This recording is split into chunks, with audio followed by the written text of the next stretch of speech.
TSR study পয়েন্টে সকলকেই স্বাগত।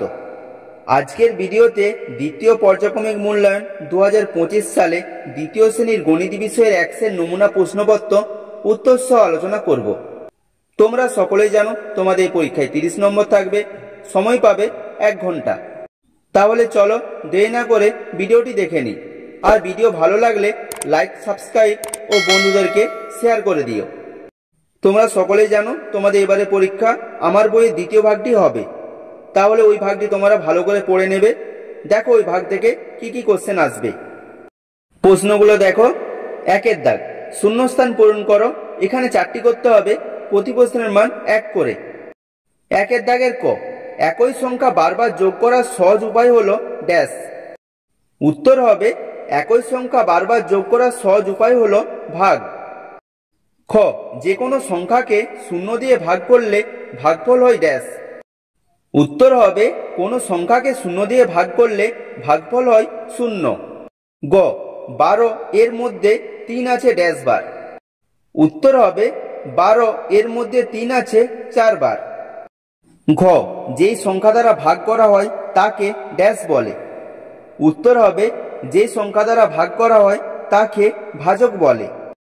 2 দাগ, ছোট থেকে বড় সাজাও। এখানে 4টি করতে হবে, প্রতি প্রশ্নের মান 1 করে।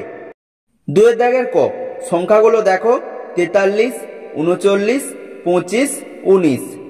উত্তরটা দেখো, সাজালে হবে 19, 25, 39, 43। খ, 80, 98, 27, 48।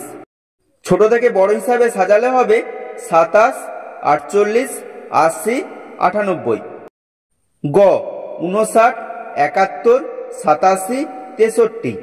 ছোট থেকে বড় হিসাবে সাজালে হবে 59, 63, 71, 87।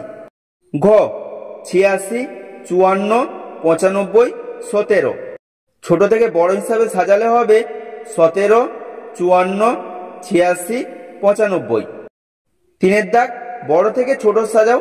এখানে 4টি করতে হবে, প্রতি প্রশ্নের মান 1 করে। 3 দাগের ক, 20, 49, 28, 81।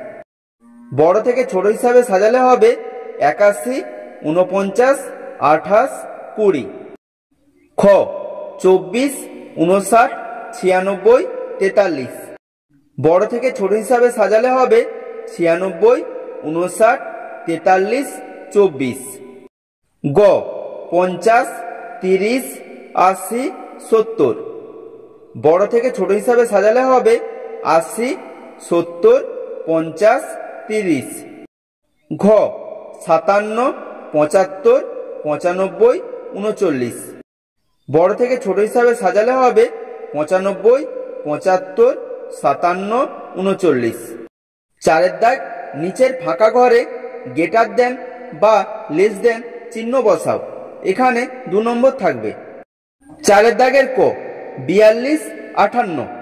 এখানে 42 ছোট, তাই এখানে লেস দেন চিহ্ন হবে। খ, 71, 68। উত্তরটা দেখো, 71 এখানে বড়, তাই গ্রেটার দেন চিহ্ন হবে। 5 দাগ, একটি ত্রিভুজ ও একটি বৃত্তের ছবি আঁকো। এখানে 4 নম্বর থাকবে।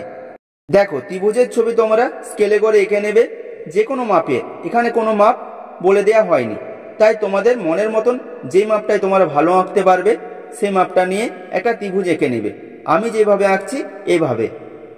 দেখো, যেভাবে আমি বৃত্ত আঁকলাম সেভাবে পেন্সিল কম্পাসের সাহায্যে তোমরা বৃত্ত এঁকে নেবে। 6 দাগ, নিচের সমস্যাগুলির সমাধান করো। এখানে 4টি করতে হবে, প্রতি প্রশ্নের মান 3 করে। 6 দাগের ক, দাদা রথের মেলা থেকে 22 টাকার জিলিপি, 17 টাকার পাঁপড় ভাজা ও 38 টাকার বাদাম ভাজা কিনে এনেছে। হিসাব করে দেখি দাদার মোট কত টাকা খরচ হয়েছিল। সমাধানটা দেখো, এই অঙ্কটি যোগ অঙ্ক হবে। 22, 17 ও 38-এর যোগ করে নেবে। যোগ করলে উত্তর হবে 77। তাহলে উত্তর হবে দাদার মোট 77 টাকা খরচ হয়েছিল। খ, সানিয়ার কাছে 33টি টিপ আছে। সানিয়া বন্ধুদের 18টি টিপ দিয়ে দিল। এখন সানিয়ার কাছে কতগুলি টিপ রইল। সমাধানটা দেখো, এই অঙ্কটি যেহেতু দিয়ে দিয়েছে তাই বিয়োগ হবে। তাহলে 33 ও 18 বিয়োগ করবে, বিয়োগ করলে হবে 15। তাহলে উত্তর হবে সানিয়ার কাছে 15টি টিপ রইল।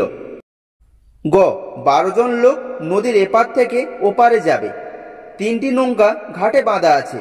প্রতি নৌকায় সমান সংখ্যক লোক উঠবে। প্রতি নৌকায় কতজন লোক উঠবে হিসাব করি। সমাধানটা দেখো, এই অঙ্কটি ভাগ অঙ্ক হবে। তাহলে 12কে 3 দিয়ে ভাগ করবে, ভাগ করলে উত্তর হবে 4। তাহলে উত্তর হবে প্রতি নৌকায় 4 জন করে লোক উঠবে। ঘ একটি নয়নতারা ফুলের 5টি পাপড়ি। 4টি নয়নতারা ফুলের কতগুলি পাপড়ি আছে? সমাধানটা দেখো, এই অঙ্কটি গুণ অঙ্ক হবে।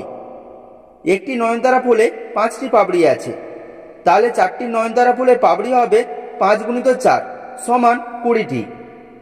তাহলে উত্তর হবে 4টি নয়নতারা ফুলের পাপড়ি আছে 20টি।